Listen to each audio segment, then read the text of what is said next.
Yeah, so try not. Yeah. Just hold it down. You're not allowed to cough. No, you can. I was just thinking of that. You're not allowed to Gotta cough. call. So yeah, if you want to cough, just like press it. Did you guys get a lot of flu cases in your school?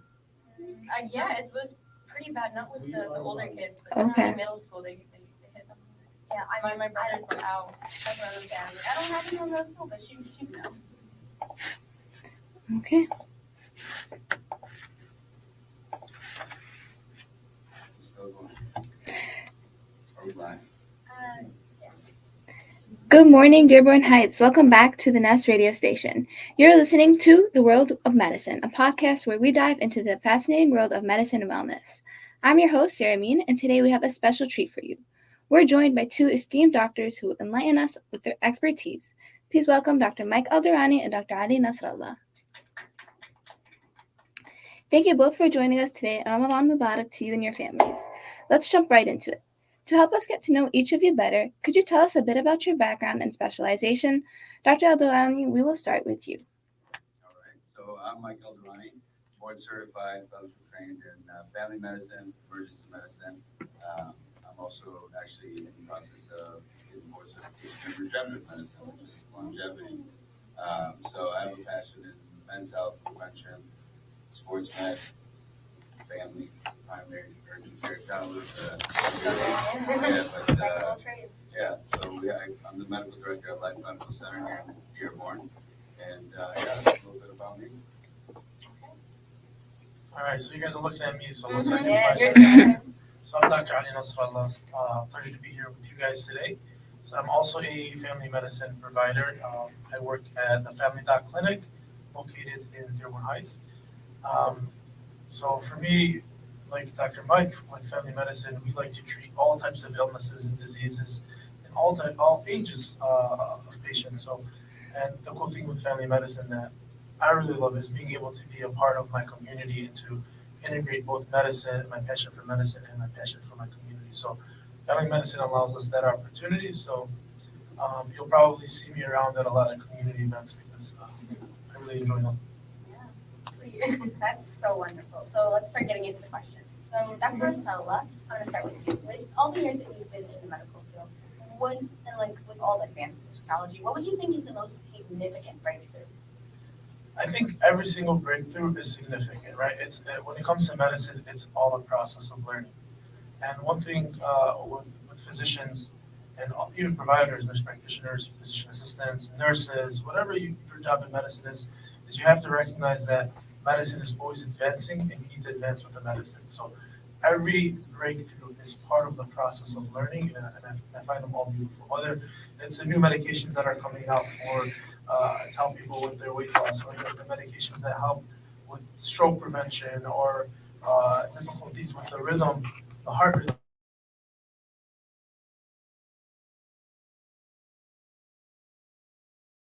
Medicine and understanding of the human body have helped us. Not to say that we also need to take care of ourselves, and Dr. Mike is really big on that. I think I'll let him talk maybe a little bit about that as well. Yeah, we'll pass the mic to you. So what do you think is the most significant breakthrough in medicine? Yeah, I mean, just to touch base on what Dr. Ali said, I agree. So there's many, I'd say, technological advances, there's advances in general in medicine compared to, say, 20, 50, 100 years ago. Decreased mortality, decreased death, overall complications just from the advancements in medications and surgical procedures, just procedures in general, with electronic medical records and the advancement of the, just EMR in general. There's lots. So compared to before, it's definitely things that can be done that weren't able to be done in the past. So in general, I think just the procedures, surgeries, medications in general just decrease complications, decrease heart disease overall. So efficiency. Yeah. There's too many to name, so yeah, just in general. Well, yeah, that's a great perspective. It's really reassuring to hear that doctors have such a progressive viewpoint on technology. That a lot of the people that we've talked to, they have varying opinions about the changes of technology, and I feel like this is a field where you really need to get with the changes, and you can't be held back by traditional views. Let's talk more specifically about yourselves and your careers. What do you think is your favorite part about practicing medicine, and why?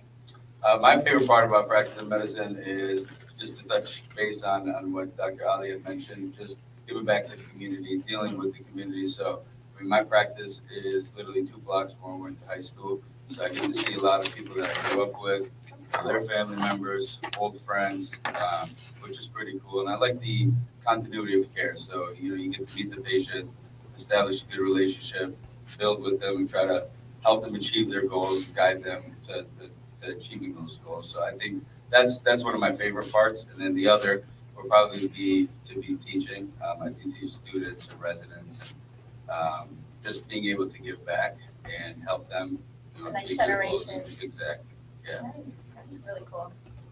So for me, I think, me and Dr. Mike share a lot in common because a lot of times we randomly show up to the same events and podcasts, and we don't know the other one's coming. You're just in sync. Yeah, honestly. So it's pretty cool because you have a newer generation of physicians and providers that know how important it is to give back and get involved, and that's what we're passionate about, right? You can treat a person's illness, but is that going to treat their heart, right? So based on how you treat others around you, how you're kind to your community, it really does inspire and help people even more. It helps the community grow. It helps the community heal.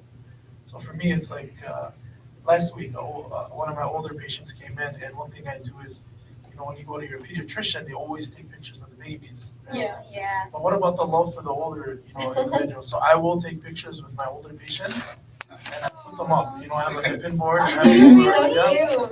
So I have a Polaroid with pictures of almost all my patients, and How big is it? it's pretty big. So this lady was probably up in her 80s, and she comes, she's like, I want to show you something. And I totally forgot I took this picture with her. And she pulls out, she goes, I go, what is that? She goes, Jauhara. So it's like a treasure. She pulls out a picture from her purse of me and her. And it was pretty cool. She just kicks it around. I That's guess so so. sweet. Yeah, it was Oh my god, I would have started crying. I was like, that's. So if you're listening, try to be a patient like that. Oh my god. I'll keep our picture in her wallet. Oh my. I don't know about that, but yeah, maybe I'll save a photo in my gallery. Keep it like that. Yeah. So that was honestly very inspiring and humbling. So we just talked about what you guys like. So what is the most challenging part? Most challenging part, besides navigating through the insurance world, Paperwork. yeah, I think so paperwork sometimes gets tedious. Navigating through the insurance realm is annoying because it prevents patients from getting medications or procedures or things that they actually need to do. And then we spend lots of times, arguing with the insurance companies to get that approved. But just overall bad outcomes or patient complications is another thing. But I think that's primarily one of the major issues that we deal with throughout. Yeah. Yeah, so the major issues are always not the medicine, not the patients. It's what are the barriers of care. So the stuff that frustrates patients, I promise you, it also frustrates us. So having to take time aside to sit there and spend more time on a computer documenting because the insurances will refuse to cover a patient's visit unless there's documentation, or spending time filling out forms so medications can get approved when a physician or provider knows this is the medicine that a patient needs, but you have some guy or some girl sitting in a suit in a cubicle telling you, maybe try this medication, it's cheaper. So and then for me, it's, and I'm sure Dr. Mike can share about this too. It's navigating all the hats we wear, right? We wear all the hats we wear. So I'm a physician. I'm also a husband. I'm also a father. I'm also a community member. And trying to find time to fit all of this stuff in, and LeBron James. I saw a clip yesterday. Even though I'm not that big of a fan of LeBron James, to be honest, but he said something yesterday, and it was like they asked him in a podcast, in a conversation. They said, "What does it take to be great?" So, and he goes to them. Sometimes to be great, you need to sacrifice your loved one, right? right? So So that that means means if you want to be great, you're gonna have to we like we missed missed a lot of a lot of birthdays. birthdays. We We missed missed a a lot lot of of first first times. times. We've We've missed missed a a lot of lot of things. things. And And if if you are you are not not psychologically psychologically strong strong and and you're you're really really not not invested invested in in the the dream that dream you that you have, have, it's it's gonna be gonna be hard to hard to be be great. great. And We didn't we didn't go go through through med med school school and and do do all of all of this this to to be be mediocre. mediocre. Just like Just you like you guys aren't guys aren't going through going all through of all of this and this and starting up starting this up this cool cool podcast podcast and and this this amazing amazing program. program. You're You're not not doing doing this this just to just to be be another another part. part. You You want want to to be be the the greatest. greatest. Otherwise, Otherwise, exactly. exactly. Otherwise, Otherwise, do don't it. do it. You know, So that that is is the hardest the part. hardest part. I never even considered that. That's a little Yeah. sad. Like that's a very good experience. We need that honesty. That's why we're Yeah. here. This is what yeah. So, doctors, you are in a room full of high school students who do have some interest in the medical field. And growing up, you always hear how medical school is long, and like you just explained, you miss a lot of first. Can you explain to us your journey in choosing the medical field and why you stuck to it, even though like there are a lot of hurdles that you had to overcome? Your minute. So I mean, I think I've always wanted to be a physician since I was younger. Um, I've always been interested in science. I've always been interested in just how the body works in general. Growing up, I had to see my grandparents. They were sick, dealt with a lot of issues, and I was able to see the compassionate physicians that were able to take care of them before they passed, and I thought it was a very beautiful thing, especially with the physicians who are in it for the right things, for to give back, to make sure that they're compassionate and empathetic and helping the patients. That was one of my big draws to medicine. So always been into science, like I said, the human body, and here we are. So. Yeah. Yeah. So So let me throw a question right back at you. Oh no. Is anything anything in in life life easy? the The best best route? route? Is it worth it? Right? Nope. No, not the good things, right? When otherwise everybody would do them, but when you love something, you You have to fight for it. You have to go get it, right? So your your question question about whether it's easy and how long the about route is, and and for students and thinking about med school, it's it's all all part part of the journey. You can't look at it as an obstacle. You have to look at your life as a as a journey. journey. You You don't don't know know when when your journey is going to end, just so just enjoy it enjoy it and enjoy the process and trust trust the the process. process. Trust Trust the the process. process. As Ask those those who've who've gone gone through through the the process process before before you, you. use Use them them as as a guide, but understand that you are on your own journey, your and your journey journey is going to be is different different than than everybody everybody else's. else's. You You don't don't compare compare yourself yourself to to anybody anybody else. else, right? And And of of course, I course, I would would this take this journey journey any any day. day because Right right now, now you're you're young. young and you look at 4 years, 8 years as a Very very long long stretch of stretch of time. time because relatively It it is is to you based on how much you've lived. as But you as you grow older and wiser wiser, and you and learn you to learn to listen listen to to people people older. older than you, That's um, why we're here to listen to y'all. no, but I mean, You you do do realize there's wisdom in everybody. When you're younger, sometimes it's a little harder to see that, but as you as you go through your journey, these are things that you learn, and you realize realize that it's it's not not really really that much time, and you look look back. back and you miss it. Like I I miss miss residency. I I miss miss those nights where we couldn't say. I I miss miss my co-residents. I I miss miss when, you you know know, I I didn't have didn't have. You think you think have you have a lot of stress when you're in residency, but all all you you have have is is going through through residency residency, and and sometimes sometimes a little more. But once once you you get get through that that, it's a different type of stress stress or or anxiety anxiety or or whatever whatever you you want want to to call call it. it. So It's all it's part of the all part of the journey, and I think all of it is rewarding if you try to find something rewarding in it. And And just just touch up on what he says, which I agree with. there's a There's a beautiful beautiful quote quote that that I I always always resort back to. back to. Um, Um, difficult Difficult roads roads lead lead to to beautiful beautiful destinations. destinations. So So when you're thinking thinking about about, it's it's a a quote. quote. I gotta It's yeah. funny. I don't know exactly who quoted it, but it's a very beautiful quote because when you feel like giving up, just remember why you started. um, Um, anything is Anything is doable. doable. Put your Put your mind mind to it. to it. Don't Don't listen listen to to the the naysayers naysayers or or the the negative negative people people who who haven't haven't done done it. it. Speak to Speak to somebody who somebody has who has completed the journey journey that that you're you're interested in. speak to Speak to people people who who have have accomplished accomplished things you want want to accomplish, because because lots of lots of times, times, especially especially with with medical medical school that school that I've I've noticed noticed is is people people who who have have failed or not been successful in their journey, trying to sway others into not taking that same journey as them. So just put your mind to it. Stay focused, disciplined, and you can achieve your goals. Just keep your mind to it. A lot of time, you know, older people or people who have gone through a journey, as you guys get older, you go through a series of things that, are considered moral injuries. So sometimes you hear the word burnout, right? Yeah. So a new term for that, or I think a more accurate description is moral injury. So you go through these episodes, these little aggressions where, um, someone comes in and you need to get a medicine, you can't get the medicine, so you get upset about it, or it kind of hurts you. You get a moral injury. You want to get your patient in to see a doctor. They don't have insurance. They end up, suffering from it, maybe dying. You suffer a moral injury, and a buildup of all of these injuries leads to this burnout where now you become very maybe negative. So be careful who you talk to, because you don't know what they've been through or what has caused them to become like that. Good advice. Let's But dive I into that think a that bit. applies to every field, not just That's a bit Yep. So, doctors, I'm curious. Once you first started and you started practicing medicine after medical school, was there a patient or an experience or a story that really stuck out to you and has been with you ever since? Every question I ask, you guys go silent.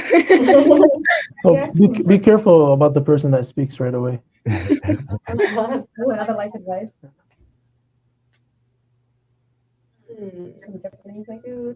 Oh, is it? I'll let you start off. I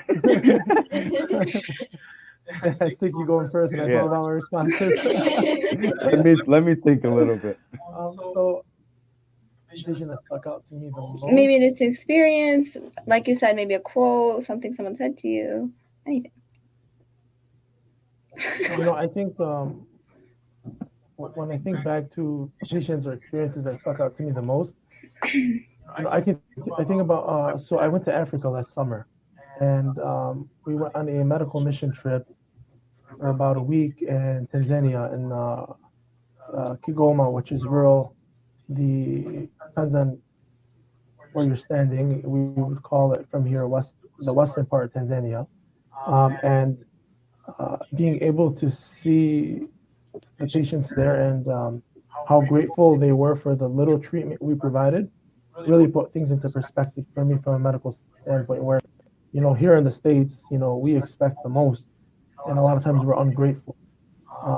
But over there, where they have so little, any little thing you give them, whether it's a band-aid or a smile, um,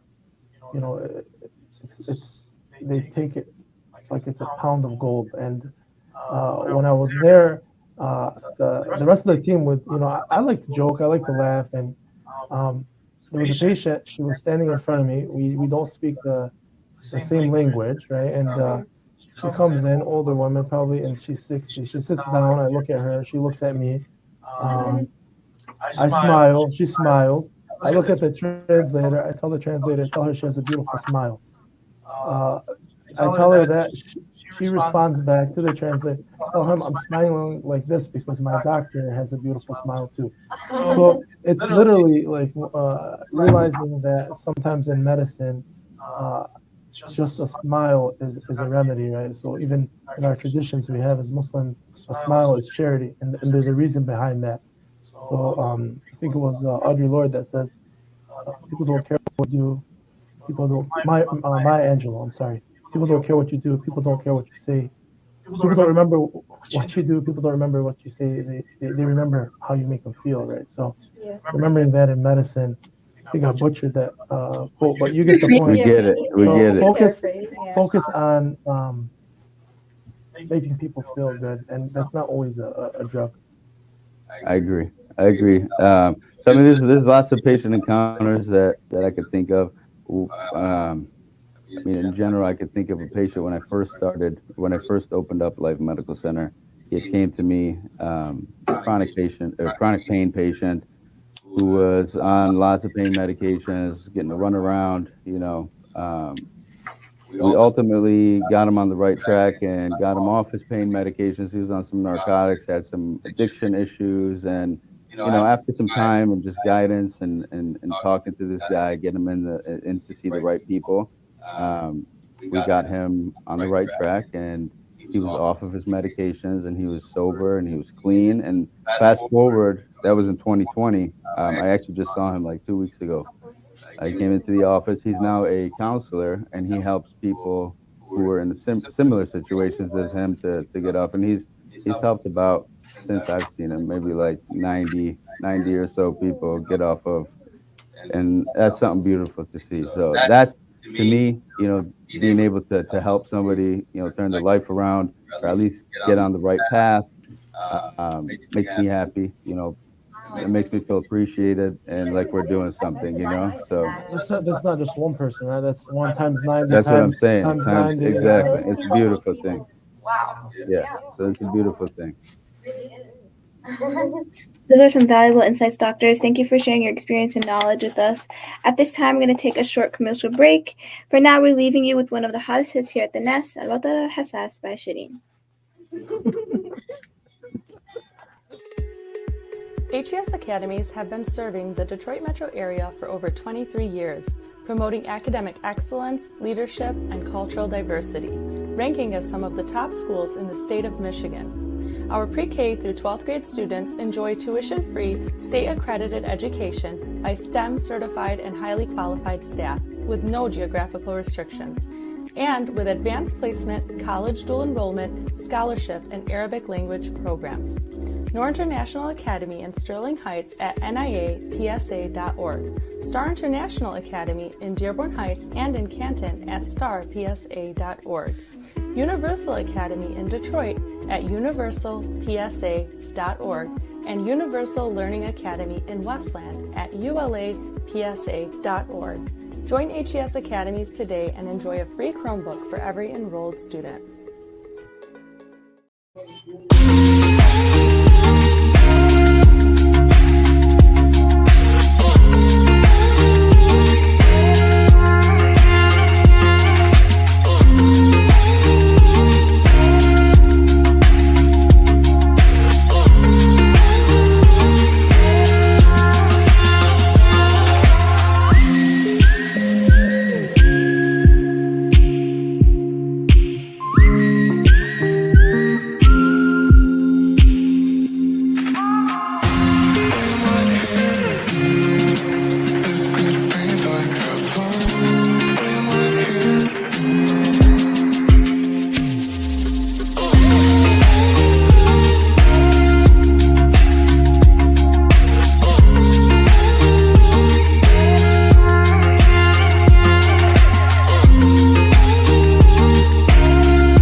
Oh my God. Back up again.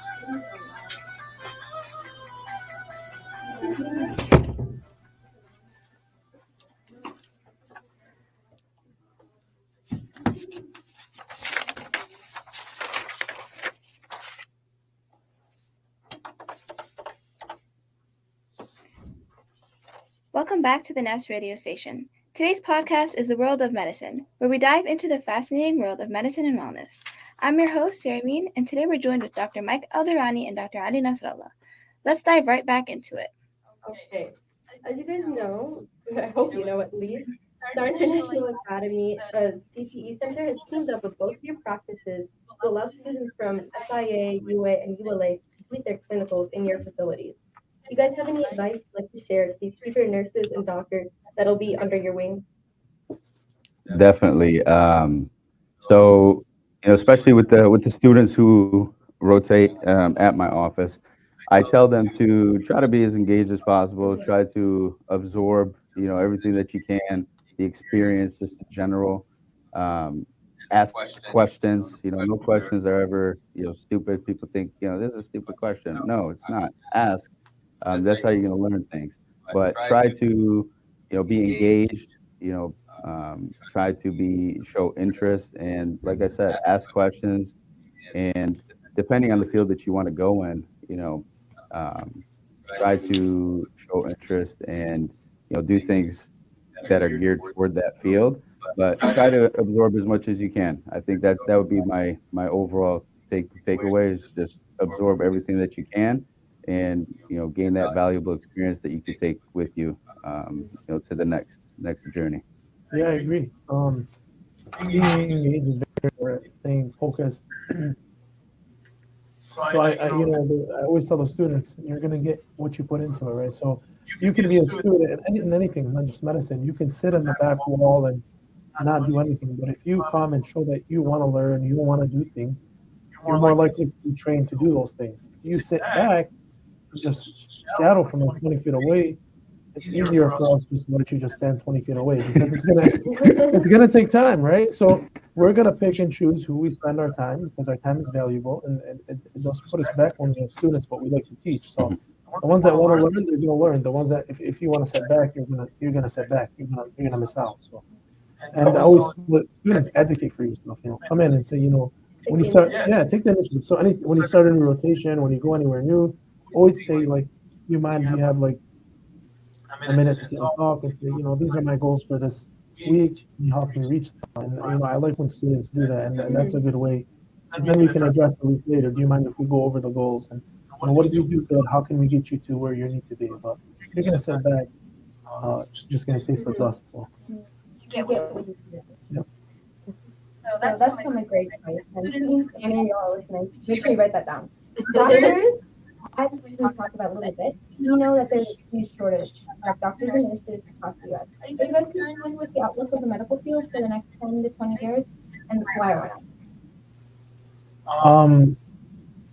I'm just concerned about what I'm eating for iftar today.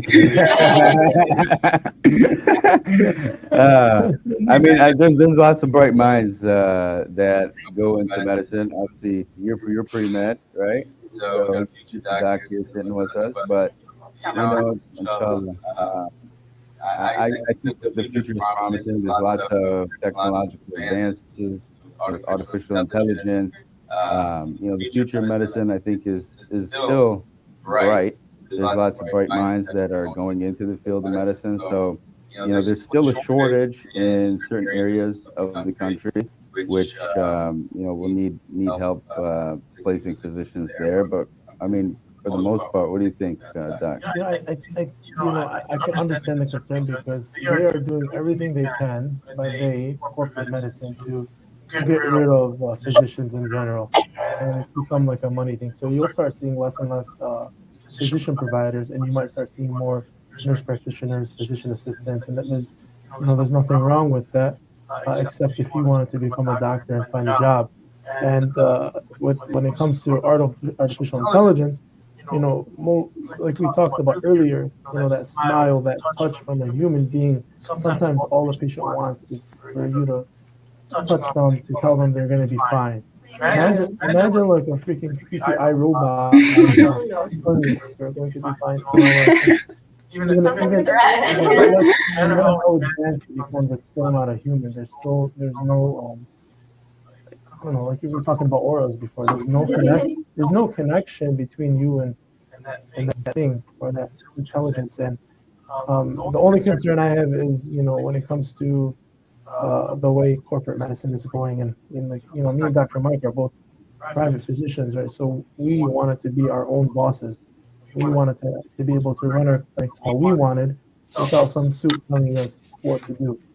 And I think when it comes to insurances and hospitals, there's a lot of things. I mean, maybe it's not, it's not going to benefit the listeners, but there's a lot of things they're doing to make it hard to have your own clinic and to push people to work for big corporate medicine.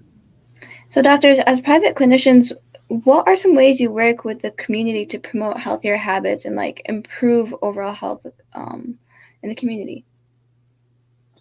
Well, I mean, first thing is I practice what I preach. I'm big into health, wellness, nutrition, fitness.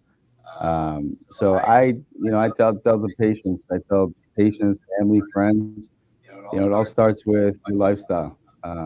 Hence Life Medical Center. But it's a lifestyle. Lifestyle is a big thing, a big factor. It contributes to, lots of disease and medical conditions. Eating clean, exercising, getting good sleep, minimizing, controlling your stress. These are very important things, and these are the basics that you can at least try to focus on. But I think encouraging, aspiring others to go to the gym or to go train or to eat clean or to avoid certain poisons that lots of people indulge in. So I mean, just guiding patients and people on the right path. And one thing that I saw it was yesterday actually, changing behaviors is how does it go? It said to change one's behavior, you need to display passion and integrity in doing so.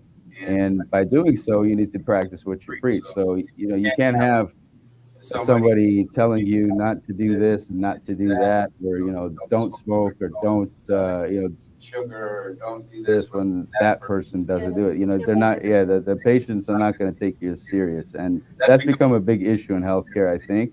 And I'm trying to kind of change that culture a little bit, motivating and encouraging, the younger generation that, putting your minds to the things that you want to do, you can do it.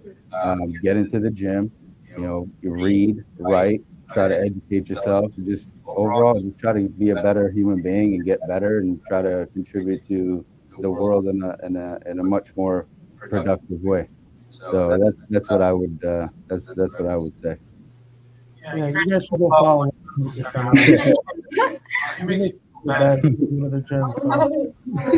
But it's true what Mike is saying. Get your lazy butt in the gym. Go exercise. You posted something yesterday about what percentage of doctors exercise. That was huge. I was like, whoa. That was in 2007.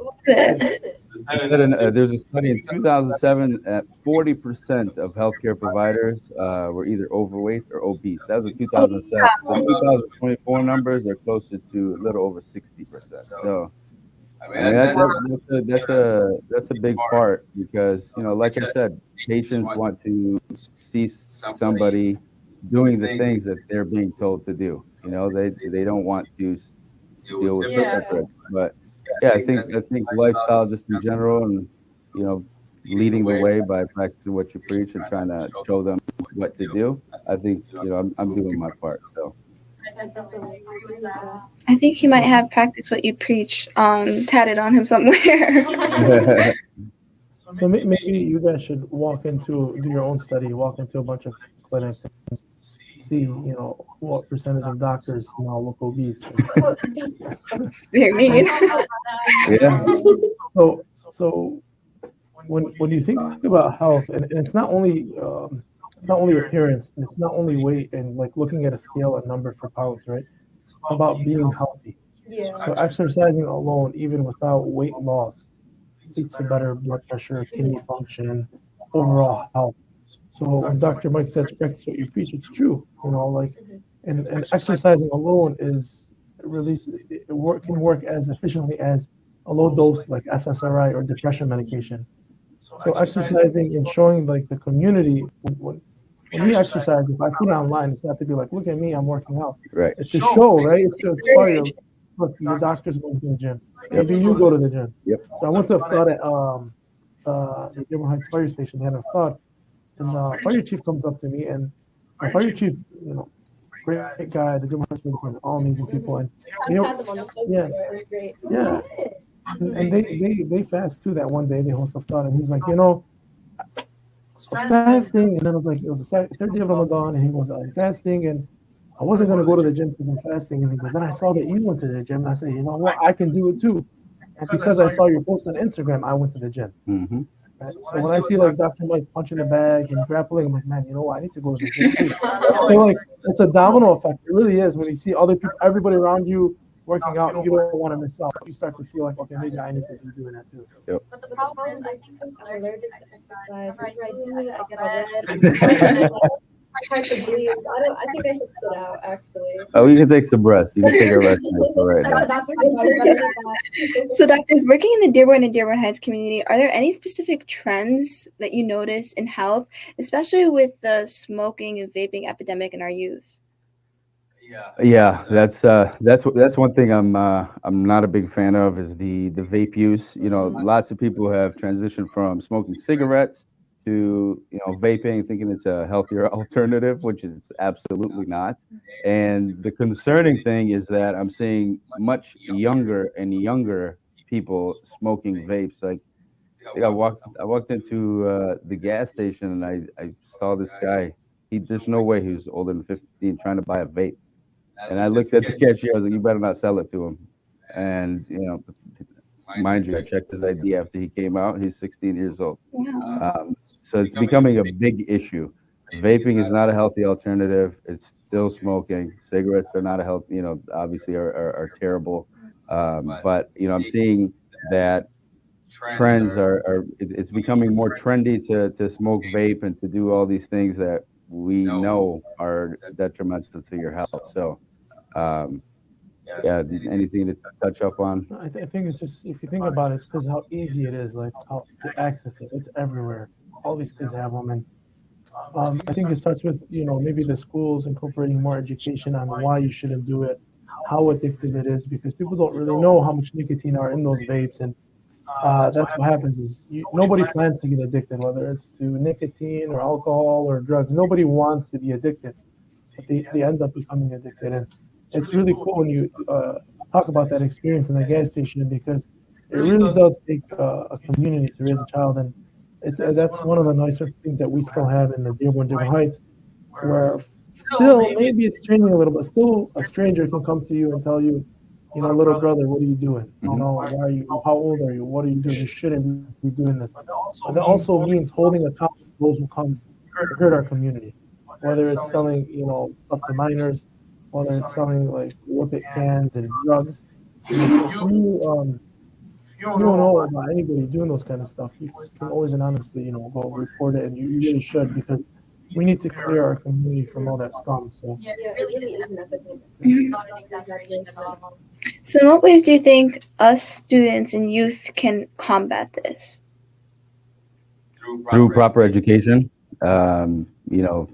educating about the risks, the complications of what could happen with use, and then just trying to have tighter regulations on who can obtain those products, and then making the ones who are selling those products face consequences, especially to the youth.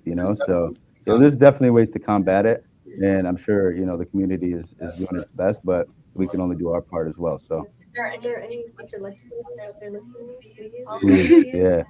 Some more laws like this stricter. We don't need more law. I We think need there always needs to be a little bit more, but nothing out there. I think like you guys as youth have more power than any legislator, right?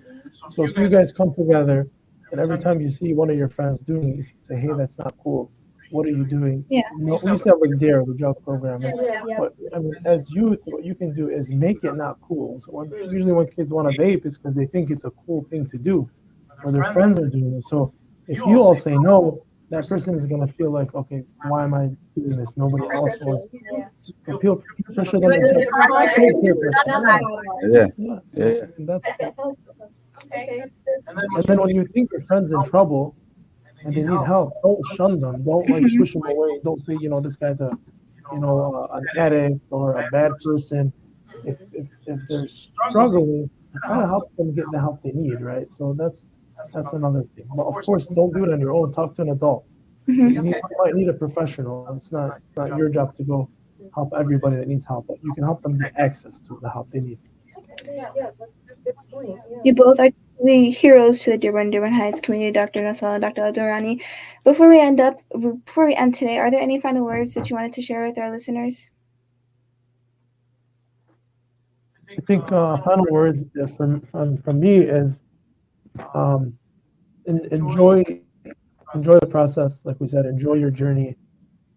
Do what you love, but also remember that your community needs you. Our community needs good media presence. Our community needs good doctors. Our community member needs good parents and teachers and friends. So no matter where you go, just remember where you came from, and remember it's our responsibility to give back to the community that raised us. These days, there's things like coaching and all of that, but throw that all aside. Let's go back to mentorship. Let's go back to how it used to be, where when you get to a place in life and you're successful, you help the next person get to that same place, and we can all be successful together. My success doesn't take away from your success. Your success doesn't take away from my success. So just remember that, and I'm very, very proud of all of you guys, and I can't wait to see you in 20 years and have forgotten who you are, and you remind me. Well, Tell me what you're doing. our wallet. Yeah. To touch base on what Dr. Ali said, stick to who you are, give back to your community, lead by example, try to encourage, inspire, motivate, guide the younger generation into trying to do the same things. And I'm a big believer in pay it forward and karma. Make sure you're being a good person, doing good, and good will come back to you. So try to stick to your goals, set up a plan. And I agree. I mean, hopefully see you as a doctor in a couple of years, and hopefully see you guys very successful. And I love what you're doing. Keep it up. And to the listeners and to all the students and future docs and engineers and attorneys and whatever you want to be, stick to it and formulate a plan. If you have questions, ask. Find a good mentor. Try to stick with them. And if you guys ever need anything, I'm right over here on Ford and Gully. Dr. Ali's right on Warren and Gully. We're literally a mile away. You guys are more than welcome to stop by, say hi, pick our brain, ask questions. If you need anything, we're always here. So I want to pick your brain about something real quick. Have you ever watched those medical TV shows like Grey's Anatomy and Chicago Med? Do you think those are accurate? No. I don't like those. my wife actually she this was a couple years back. She started it was a Grey's Anatomy. I think it was like 19 seasons of Grey's Anatomy. Anyways, 21. Thank you for the clarification. So, anyways, I started the first episode of the pilot. I said, no. I can't watch this. It's not real. Twice. So yeah, I think one of their residents was doing a brain surgery and then also doing a chest tube placement while amputating a foot at one time. Yeah, there's specialties for a reason. So some of these shows are cool because you get to learn about medicine. It's fascinating stuff, but the real and genuineness of it is not so much. But yeah. Do you think there are any accurate medical dramas out there, or are they all just completely failed, missed the mark? If you want drama, come hang out for a couple hours. Yes.